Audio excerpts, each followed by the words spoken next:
नमस्कार, मैं चंचल कुमार। कहा जाता है कि भारत कभी सोने की चिड़िया थी, यानी धन संपदा के मामले में भारत एक संपन्न देश था। लेकिन जिस तरह दुनिया के दूसरे प्राचीन राजतंत्रों की समृद्धि की बात विश्व पटल पर बताई जाती है, वैसी चर्चा भारतीय प्राचीन राजवंशों के बारे में नहीं सुनाई देती। कुछ जिक्र उत्तर भारत के शासकों का जरूर आता है, लेकिन अगर भारतीय इतिहास के पन्नों पर पड़ी धूल झाड़कर देखें तो एक दक्षिण भारतीय राजवंश की संपन्नता भारत को सोने की चिड़िया कहे जाने के मिथक को बाकायदा इतिहास बना सकती है। इस प्राचीन दक्षिण भारतीय राजवंश को हम चोल साम्राज्य के नाम से जानते हैं। पुरातत्व और इतिहास की दुनिया में चोल राजवंश को सिर्फ भारत ही नहीं बल्कि दुनिया में सबसे लंबे दौर तक चले राजवंशों में से एक माना जाता है। यह एक ऐसा राजवंश था जिसके 2000 साल लंबे दौर को 4 चरणों में जानना पड़ता है। शुरुआती चोल शासक मुख्य रूप से दक्षिण भारत के एक क्षेत्र में राज करते थे, जिसे आज हम तमिलनाडु कहते हैं। पुख्ता इतिहास में चोल शासकों की सबसे पहली जानकारी 300 ईसा पूर्व से मिलनी शुरू होती है। दक्षिण भारत का प्राचीनतम साहित्य माने जाने वाले संगम साहित्य में भी चोल राजाओं का जिक्र है। यहाँ तक कि सम्राट अशोक के शिलालेख संख्या 13 में भी चोल राज्य से उनके संबंधों का उल्लेख है। यह समय चोल शासकों का पहला दौर था। इस पहले दौर में 300 ईसा पूर्व से 200 ईस्वी तक चोल राजाओं के नाम और दूसरे साक्ष्य मिलते हैं। मसलन इस कालखंड में राजा करिकाल, पेरुनारा किल्ली, नेदुन किल्ली और नलन किल्ली जैसे 15 से ज्यादा चोल राजाओं के नाम अभिलिखित कांस्य पट्टिकाओं और तमिल साहित्य रचनाओं में मौजूद हैं। इतिहासकारों ने चोल राजवंश का दूसरा दौर 200 ईस्वी से 800 ईस्वी तक निर्धारित किया है। हालांकि इस दौर के किसी चोल शासक की कोई प्रमाणिक जानकारी अभी निकल कर नहीं आ पाई है, इसलिए कुछ इतिहासकार फिलहाल इसे चोल राजवंश का अज्ञात काल कहते हैं। प्रमाणिक इतिहास के लिहाज से यह वह दौर था जब दक्षिण में पल्लव और पांड्या राजवंशों का प्रभुत्व बढ़ गया था। चोल राजवंश का तीसरा और सबसे महत्वपूर्ण दौर यहाँ 848 ईस्वी से 1070 ईस्वी तक। इसी दौर में चोल साम्राज्य ने अकल्पनीय विस्तार किया। यह कालखंड पूरे भारतीय इतिहास का निर्णायक मोड़ है। चोल साम्राज्य के इस तीसरे चरण यानी आज से 1000 साल पहले भारत का यह गौरवशाली काल चोल राजवंश के 2 सबसे पराक्रमी राजाओं का था। इनमें पहले राजा थे राजा राज चोल और दूसरे हुए उनके बेटे और उत्तराधिकारी राजेंद्र चोल प्रथम। उसके बाद चोल साम्राज्य का चौथा और आखिरी दौर 11वीं से 13वीं सदी के बीच रहा। बहरहाल चोल साम्राज्य का सबसे वैभवपूर्ण और स्वर्णिम काल उनके शासन का तीसरा दौर ही माना जाता है। कुछ इतिहासकार मानते हैं कि तीसरे दौर यानी मध्यकालीन चोल शासन की स्थापना 848 ईस्वी में विज्याला नाम के एक चोल राजा ने की थी।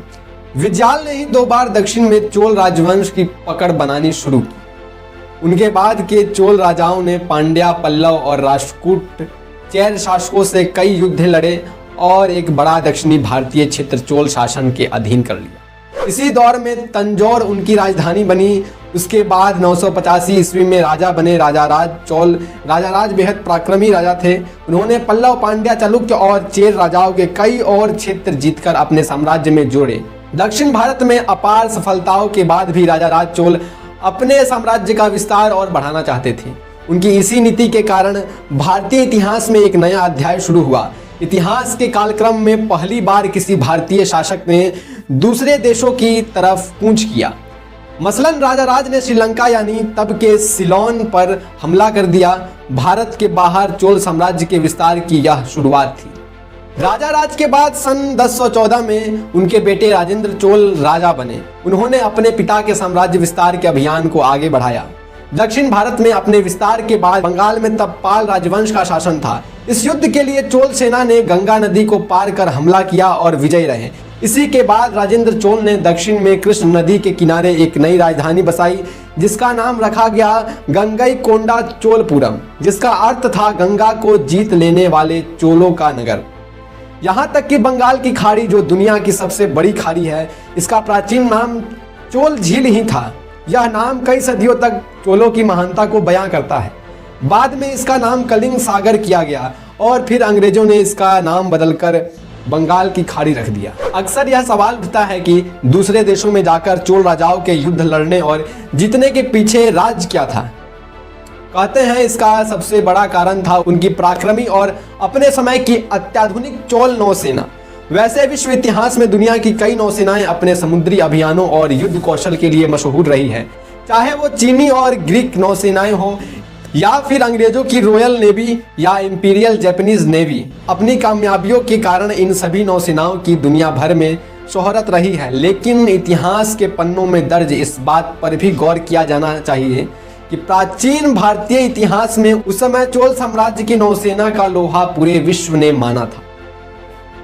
यह हैरत की बात है कि 10वीं सदी यानी आज से 1200 साल पहले चोल शासकों ने इतने उन्नत जंगी जहाज कैसे बनाए। इतिहास में यह भी दर्ज है कि चोल नौसेना उस समय एशिया महाद्वीप की सबसे बड़ी नौसेना थी। बहरहाल राजेंद्र चोल ने दक्षिण एशिया के एक दो नहीं बल्कि कई देशों पर हमला किया और सफलता भी पाई। एक समय ऐसा आया जब Maldives, Sri Lanka, Malaysia, Thailand, Vietnam, Cambodia, Indonesia, Philippines, Singapore जैसे कई दक्षिण एशियाई देशों में चोल सेना ने अपना दबदबा कायम कर लिया।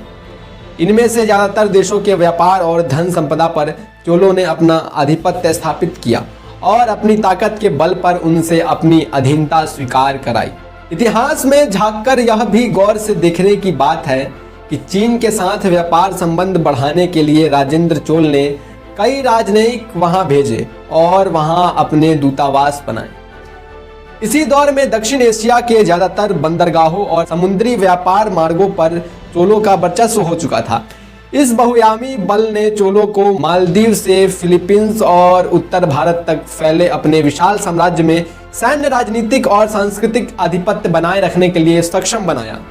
कहा जाता है कि अपनी विलक्षण नौसेना और व्यापार कौशल के बल पर ही चोल शासक रोम से चीन तक अपना व्यापार फैला पाए और उन्होंने अकूत धन संपदा हासिल की। इसे भी चोल नौसैनिकों का प्रभाव ही कहा जाएगा कि दक्षिण पूर्व एशिया के कई देशों की भाषा, कला, धर्म और वास्तुकला में भारतीय संस्कृति का खास असर आज भी दिखता है। इंडोनेशिया का बाली हिंदू धर्म और वियतनाम की चाम संस्कृति को दक्षिण एशियाई देशों में चोल आधिपत्य की एक स्थायी विरासत माना जा सकता है। बहरहाल इसी चौतरफा प्रभुत्व से चोल साम्राज्य में अपार धन संपदा बढ़ी और इसी संपन्नता के बूते चोल शासकों ने अपनी प्रजा की सुख समृद्धि के लिए ऐतिहासिक काम किए। चोल साम्राज्य में कृषि एक मुख्य व्यवसाय था। कृषि को बेहतर बनाने के लिए चोल राजाओं ने सिंचाई व्यवस्था पर बहुत ध्यान दिया। सिंचाई के लिए उन्होंने बांध और तालाब बनवाए। आधुनिक समाजशास्त्रियों के लिए यह गौर करने की बात है कि आर्थिक संपन्नता के कारण किसानों को तब की सामाजिक व्यवस्था में ऊंचा दर्जा हासिल था और इसलिए प्रशासनिक कार्यों में किसानों की खास भागीदारी भी थी। कृषि के अलावा दूसरे व्यवसाय की बात करें तो चोल साम्राज्य अपने रेशम उत्पादों और अद्भुत बुनाई के काम के लिए दुनिया भर में मशहूर था। रेशम, कपास और धातु के उत्पाद, खासकर सोने चांदी की चीजों का दूर दूर के देशों तक व्यापार होता था। चोल साम्राज्य के उसी इलाके में आज भी कांजीवरम सिल्क की साड़ियाँ और रेशम के दूसरे उत्पाद बनते हैं और देश दुनिया में आज भी उसी तरह मशहूर है। इसे चोल साम्राज्य की संपन्नता और उनके शासकों की सजगता ही कहा जाएगा कि चोल शासकों ने अपनी प्रजा की शिक्षा और स्वास्थ्य के लिए बेमिसाल काम किए। कुछ अभिलेखों से पता चलता है कि उस जमाने में अपनी प्रजा के लिए उन राजाओं ने अस्पताल बनवाए। राजा वीर राजेंद्र चोल के एक अभिलेख से पता चलता है कि वीर सोलन नाम से एक बड़ा अस्पताल चोल साम्राज्य में बनवाया गया था। कई विश्वसनीय अध्ययनों से सिद्ध हो चुका है कि चोल शासक कुशल प्रशासक और युद्ध रणनीतिकार थे। अपने चरमोत्कर्ष पर उनका साम्राज्य विशाल आकार ले चुका था। आकार में बेहद बड़े हो चुके साम्राज्य को संभालने के लिए चोल राजाओं ने विकेंद्रीकरण प्रबंधन नीति अपनाई। पूरे राज्य को छोटी इकाइयों में बांटा और हर इकाई को प्रशासनिक निर्णय लेने की स्वायत्तता दी। आज के लिहाज से बड़े काम की बात देखना चाहें तो चोल राज्य व्यवस्था की इसी विकेंद्रीकरण नीति को कुछ विस्तार से समझा जा सकता है। मसलन अपने साम्राज्य को चकित कर देने वाली हद तक विस्तारित करने वाले चोल शासकों ने सत्ता के विकेंद्रीकरण की अहमियत बखूबी समझ ली थी। उन्होंने अपने राज्य को पहले कुछ हिस्सों में बांटा जिन्हें मंडलम कहा जाता था। हर मंडलम को कुछ नाडु, कोट्टम और कुर्रम में बांटा जाता था। हर आखिरी इकाई में शासकीय और प्रशासकीय निर्णय लेने के लिए समितियां होती थी। ये समितियां इन स्थानीय निकायों को अधिकार संपन्न बनाती थी। इससे निर्णय प्रक्रिया को रफ्तार मिलती थी। बहरहाल चोल शासनकाल युद्ध कौशल से लेकर व्यापार, लोक कल्याण और प्रशासन जैसे हर क्षेत्र में बेमिसाल नजर आता है। भारत का यह ऐसा संपन्न और समृद्ध साम्राज्य रहा है जिसके आधार पर भारत को सोने की चिड़िया कहे जाने का मिथक एक पुख्ता इतिहास बनकर सामने आ सकता है। मुझे आशा है कि आप चोल राजवंश का इतिहास समझ गए होंगे।